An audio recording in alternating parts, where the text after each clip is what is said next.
اللہ رب العزت نے ارشاد فرمایا، پھر ہم نے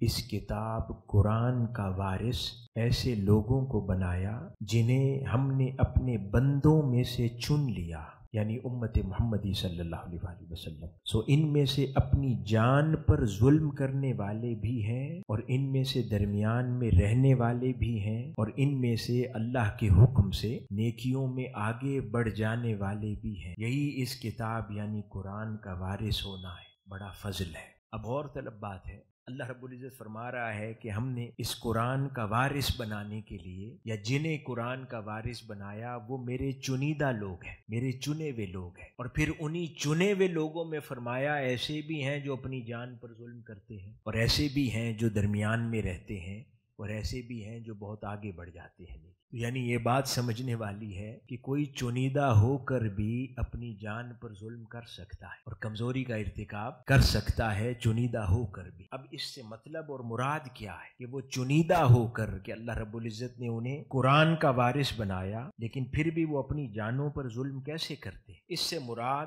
مختلف علماء کرام نے جو لیا ہے وہ یہ ہے کہ اللہ رب العزت نے قرآن کا وارث تو بنا دیا، یعنی قرآن مجید بطور کتاب آقا علیہ الصلوۃ والسلام کی امت کو عطا فرما دی، اور وہ لوگ اب اس قرآن پر یقین بھی رکھتے ہیں، ایمان بھی رکھتے ہیں، اس سے استفادہ کرنے کی خواہش بھی رکھتے ہیں، لیکن اپنی سستی کے باعث، اپنی نادانی کے باعث، اور اس دنیا میں اور اس دنیا کے شغل اور اشغال میں مصروف ہونے کی وجہ سے وہ اس کی اہمیت کو بھول جاتے ہیں، اور وہ اس کے وارث بننے کے بعد بھی جو اس سے فائدہ حاصل کرنا تھا وہ حاصل کرنے سے قاصر ہو جاتے ہیں۔ اور عوام الناس کی پھر روش یہ ہو جاتی ہے کہ وہ جیسے شادی بیاہ کے موقعوں پر یا غمی خوشی کے موقعوں پر یا ایصال ثواب کے موقع پر وارث ہو کر قرآن کے اس سے صرف بس اتنا ہی فائدہ اٹھاتے ہیں، اس میں غوطہ زنی نہیں کرتے، اس میں غور و فکر نہیں کرتے، اس سے سیکھتے نہیں ہیں، اس کو صبح و شام اپنی زندگی کا زیور نہیں بناتے،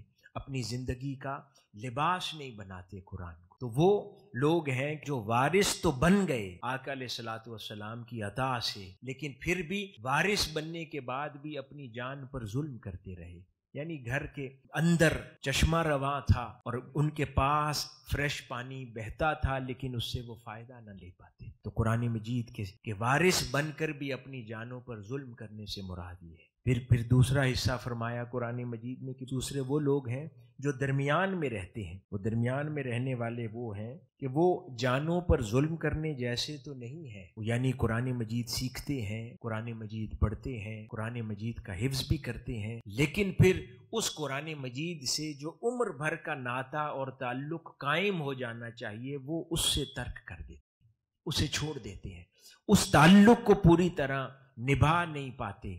اور پھر صرف کبھی کبھار کی تلاوت قرآن تک اپنے تعلق کو محدود رکھتے ہیں۔ اس لیے وہ کیونکہ بالکل تعلق توڑا نہیں ہے تو اللہ پاک فرماتا ہے وہ قرآن کے ساتھ نسبت و تعلق میں درمیانے ہیں، درمیان میں رہتے ہیں، لیکن تقاضا ہے کہ جن کو اللہ رب العزت نے کسی شے کا وارث بنا دیا گیا ہو تو وہ اس کو مکمل انداز میں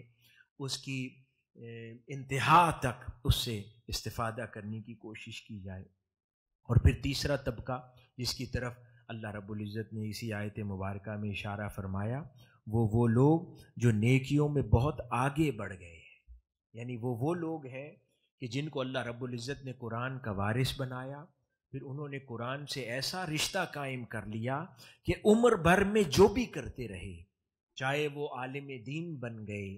چاہے وہ سائنسدان بن گئے، چاہے وہ ڈاکٹرز انجینئرز بن گئے، چاہے وہ پروفیسرز بن گئے، چاہے وہ پروفیشنل لائف میں کسی سرکاری ملازمت اختیار کر لی یا کوئی اور آفس اختیار کر لیا، لیکن قرآن کے ساتھ جو رشتہ قائم ہوا تھا وہ ان کے مرتے دم تک قائم رہا، اور وہ کبھی قرآن کی اس نسبت اور وراثت کو نہ بھولے۔ یعنی دنیا کے کسی بھی محاذ پر اور دنیا کے کسی بھی خطے میں رہے، لیکن قرآن مجید کی اس نعمت کو اللہ رب العزت کی ایسی عظیم عطا مانا کہ اس کو کبھی نہ بھولے، اور زندگی بھر کی ریاضتوں میں سے ایک اہم ریاضت ان کی قرآن مجید کی تلاوت بن گئی،